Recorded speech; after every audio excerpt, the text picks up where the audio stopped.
আজকে আমি রান্না করব সয়াবিনের তরকারি। আসসালামু আলাইকুম, আমি মাহফিজা। আপনারা দেখছেন মাহফিজা কিচেন। তো সবার প্রথমে গরম পানি দিয়ে সয়াবিনগুলো আমি ভিজিয়ে রাখলাম। এখন দিয়ে দিচ্ছি গরম কড়াইতে 1 কাপ তেল।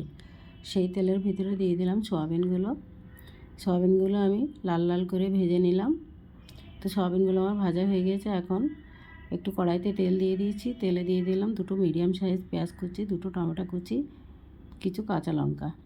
এগুলো আমি একটু কাঁচা গন্ধ চলে যাওয়ার জন্য ভেজে নিচ্ছি। তো এগুলো আমার ভাজা হয়ে গেছে। ওই তেলের ভিতরে কিছু তেল দিয়ে দিলাম। এখন দিয়ে দিচ্ছি 1 চামচ গোটা জিরে, দিয়ে দিলাম 2 তেজপাতা। এগুলো একটু ভেজে নিলাম। তারপরে দিয়ে দিচ্ছি সেই মশলাটা, বেটে রাখা মশলাটা দিয়ে একটু কষিয়ে নেব। তো মশলাটা আমার কষানো হয়ে গেছে। এখন দিয়ে দিচ্ছি 1 চামচ আদা রসুন বাটা, এটাও আবার একটু কষিয়ে নেব। তারপরে দিয়ে দিচ্ছি ধনে গুঁড়ো, লঙ্কা গুঁড়ো আর হলুদ গুঁড়ো, সাথে দিয়ে দিচ্ছি একটু গরম মশলা গুঁড়ো, আর দিয়ে দিলাম স্বাদ মতো লবণ। তো সমস্ত উপকরণ আমি কষিয়ে নিলাম। তো মশলাটা আমার ভালোভাবে কুক হয়ে গেছে। এখন দিয়ে দিচ্ছি ভেজে রাখা সয়াবিনগুলো।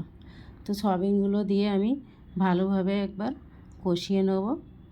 তো সয়াবিনগুলো আমার কষানো হয়ে গেছে। দিয়ে দিলাম টক দই। দইটা আমি ফাটিয়ে রেখেছিলাম আগে থেকে।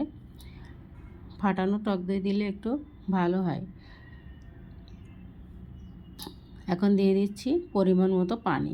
পানিটা আমি একটু কম দিয়েছি, কারণ তরকারিটা আমি একটু কষা কষা করবো, এই জন্য।